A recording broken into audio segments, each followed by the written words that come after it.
Comment choisir une bonne franchise? Nous avons tous pour objectif de choisir la bonne franchise, mais est-ce la même pour tout le monde? Ou au contraire, faut-il comprendre comment on peut sélectionner un bon concept, comment on peut sélectionner un bon franchiseur? C'est ce que nous allons demander désormais à Patrick Proé, qui est consultant en franchise, spécialisé dans l'accompagnement des franchisés vers la franchise qui leur convient, et à Olivier Thibault, qui fait exactement le même métier, tous deux étant consultants chez AC Franchise. Alors Olivier Thibault, vous êtes consultant en franchise, vous êtes en franchise depuis je ne sais pas combien d'années, une vingtaine, quelque chose comme ça? 22 ans pour être précis. 22 ans pour être précis. Pour être franchisé, est-ce qu'on peut venir de n'importe quel horizon professionnel ou est-ce qu'il faut venir impérativement de certains métiers? Alors, un des avantages en tout cas de la franchise au sens large, c'est qu'il regroupe plus de 1500 franchiseurs différents avec, je dirais, des aspirations très différentes et des profils aussi variés. Je répondrai à votre question, oui, dans la majorité des cas, on peut venir de beaucoup d'horizons professionnels, à l'exception de certains domaines d'activité qui demandent des diplômes ou des qualifications, comme par exemple dans la coiffure, ou par exemple en tant qu'agent immobilier, je dirais avoir un certain nombre d'études derrière soi. Mais à part ces prérequis, je dirais qu'il faut regarder le profil du candidat, si on correspond à ce profil, et on peut effectivement venir, suivant le cahier des charges du franchiseur en question, on peut venir d'un profil dit varié et divers. Il y a des franchiseurs qui ont des profils ainsi différents. C'est un des avantages indéniables de la franchise. Patrick Proé, on vient de voir qu'il y avait un éventail de possibilités très important pour devenir franchisé, mais néanmoins, est-ce qu'il y a des franchises qui nécessitent qu'il y ait des affinités particulières avec le métier ou des expériences particulières? Comme Olivier vient de le dire, ça dépend aussi du type de franchise. L'immobilier, bien sûr, il faut le diplôme, donc là, évidemment, la réponse est oui. Sur d'autres franchiseurs ou d'autres secteurs d'activité, c'est complètement différent. Par exemple, dans l'alimentaire, dans les fleuristes, etc., on peut très bien venir de n'importe quel secteur d'activité et, au travers de la formation qui est dispensée par le franchiseur, apprendre suffisamment de métier et très rapidement pour pouvoir faire ce métier de façon opérationnelle et de façon rentable. Puis après, je dirais, au-delà de ça, ce qui compte quand même pour un candidat à la franchise, c'est de respecter ses goûts, ses aspirations, ce qu'il a envie de faire, parce que ça, c'est quand même primordial, de ne pas faire quelque chose que l'on n'a pas envie. Et puis, il y a encore un dernier aspect, c'est également les souhaits du franchiseur. Dans un certain nombre de cas, les franchiseurs ont des souhaits très précis et qui ne sont pas forcément ceux que l'on attend. Je vais prendre un seul exemple. J'ai vu dernièrement un franchiseur dans une franchise de restauration qui expliquait que surtout ce qu'il souhaitait, c'était avoir des gens qui ne viennent pas du secteur de la restauration pour éviter d'avoir des habitudes et des idées reçues et de ne pas appliquer le concept. Donc on voit bien en fait que c'est un peu différent, mais moi je dirais qu'en particulier, ce que je dis tout le temps aux candidats à la franchise, c'est d'abord orientez-vous vers vos goûts et vos aspirations. Alors, on doit s'orienter suivant ses goûts et ses aspirations. Olivier Thibault, on s'oriente vers quel type de franchiseur? Est-ce qu'un franchiseur doit obligatoirement présenter un concept original? Comment va-t-on choisir le bon franchiseur? Celui qui a un concept original? Celui qui a des avantages concurrentiels précis? Comment ça fonctionne? Alors, j'ai tendance à dire que lorsque vous rencontrez pour la première fois un franchiseur sur un salon ou à n'importe quelle occasion, ne serait-ce téléphoniquement, le franchiseur doit être en moins de 3 minutes capable de vous présenter son concept de façon claire. Je dirais que cette différenciation peut prendre différentes formes. C'est soit une différenciation liée à une innovation produit, quelque chose qui est différent, qui n'existait pas sur le marché, ou soit plus basiquement une différenciation qui vienne par exemple par le prix. Auparavant, dans ce marché-là, c'était ce niveau de prix-là. Ben là, j'ai un nouvel intervenant qui arrive, qui est capable de se situer ici. Ben, c'est une différenciation et donc c'est une franchise qui peut être intéressante. La différenciation, ça peut être par exemple présent sur des niches de marché qui sont intéressantes et qui permettent, je dirais, d'aller chercher du potentiel. Prendre l'exemple de Panneau Boutique, par exemple, qui est sur de la signalétique adhésive. C'est un marché très très large, mais en fait, il en a fait son cœur de métier. Donc c'est une différenciation intrinsèque à la marque qui permet un positionnement clair, identifié et productif dans un marché qui était jusque-là atomisé. Voilà un exemple de franchiseur qui s'est positionné clairement. Comment peut-on mesurer la qualité du service et de l'assistance apportée par un franchiseur à ses franchisés?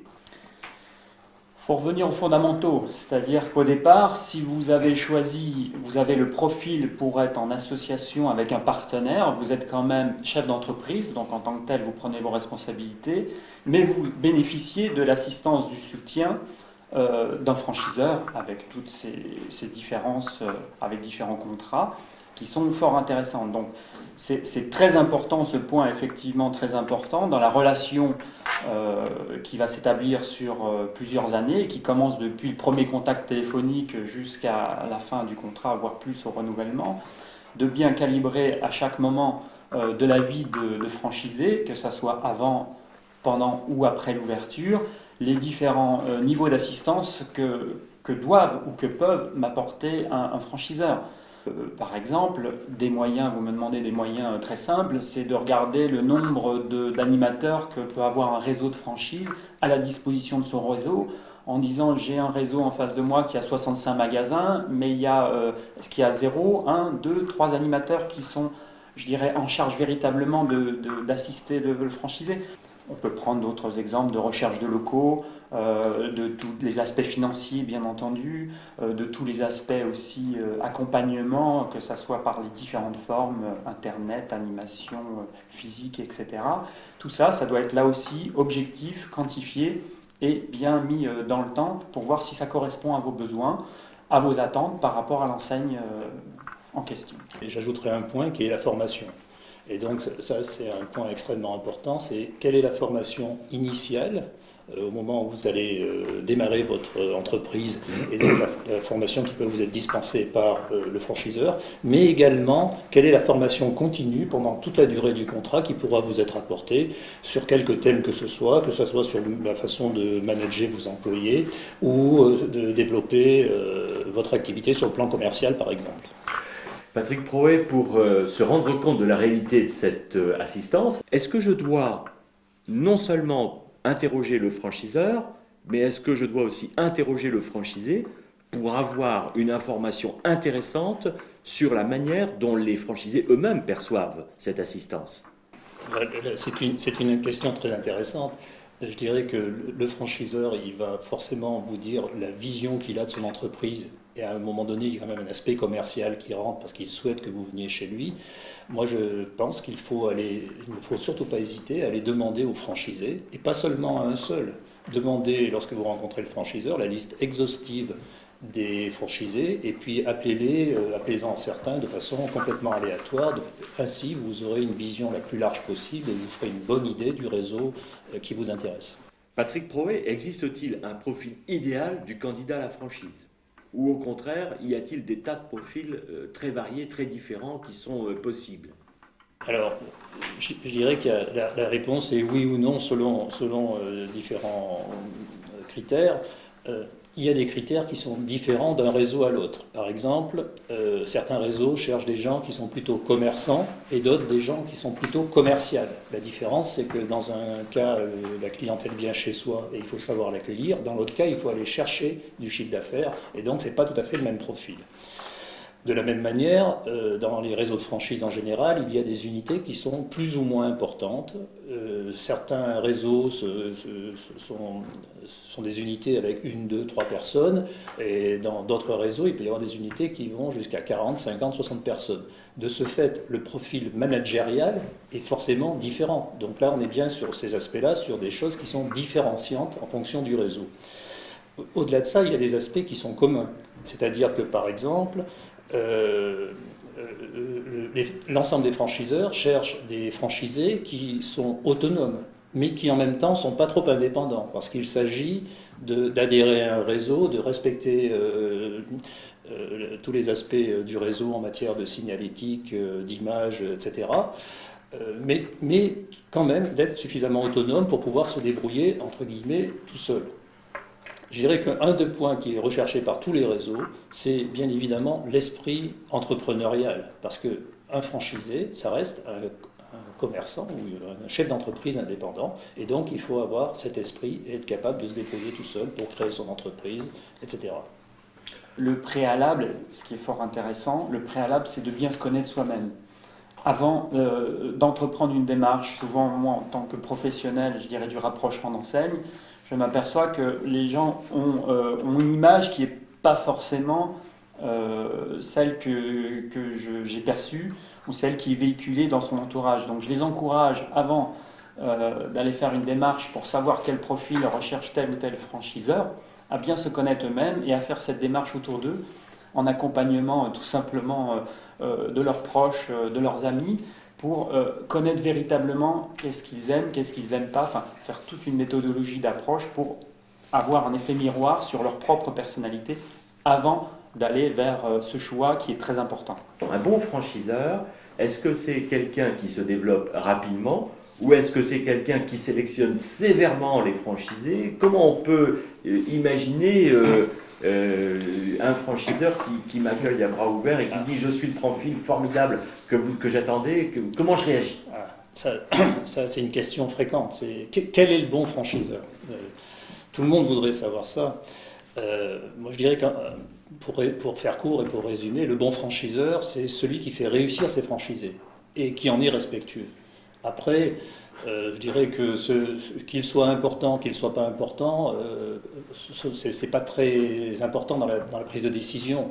Ce qui compte, c'est qu'il correspond à vos goûts et que vous ayez, au travers de tout ce qu'on a essayé de vous expliquer, que vous ayez fait toute la démarche qui vous permet de vous assurer que ça sera un bon franchiseur parce qu'il a mis en place son unité pilote, il a mis en place l'animation de réseau qui est nécessaire, la formation, ses franchisés réussissent. Il a mis en place des éléments qui vous permettent de mesurer la rentabilité, l'efficacité de son animation et surtout de son concept, et que donc vous y serez heureux et que vous épanouirez complètement sur le plan professionnel. Aujourd'hui, vous êtes consultant en franchise après avoir occupé d'autres fonctions dans des groupes importants de franchise. Concrètement, est-ce que je peux venir vous voir? Est-ce que vous allez m'aider à trouver la bonne franchise? C'est notre métier. On travaille sur des secteurs d'activité différents en fonction de nos origines professionnelles respectives, de façon à être le plus crédible et le plus performant possible sur cette activité. C'est une activité de rapprochement. Je me mets à la place des franchisés, je veux dire, je le disais tout à l'heure, 1500 franchiseurs, des domaines d'activité très différents, des profils, on en a parlé brièvement, très différents. Je me mets à leur place, toute la difficulté effectivement de trouver la bonne franchise.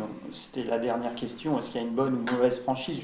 J'aurais tendance à dire, il y a une franchise adaptée ou pas à vous. Je veux dire, et ça, il y en a forcément une. Donc n'hésitez pas à aller, je dirais, dans ce secteur d'activité qui est passionnant, qui est prenant, qui vous donne beaucoup de choses à tous les niveaux, à condition de faire le bon choix. Il y a des gens spécialisés dans ce domaine, donc faites appel aux gens qui ont cette expertise pour vous aider à aller le plus rapidement possible et le plus efficacement possible vers un objectif qui est le vôtre. Eh bien écoutez, il me reste à vous remercier. Merci de nous avoir donné ces conseils.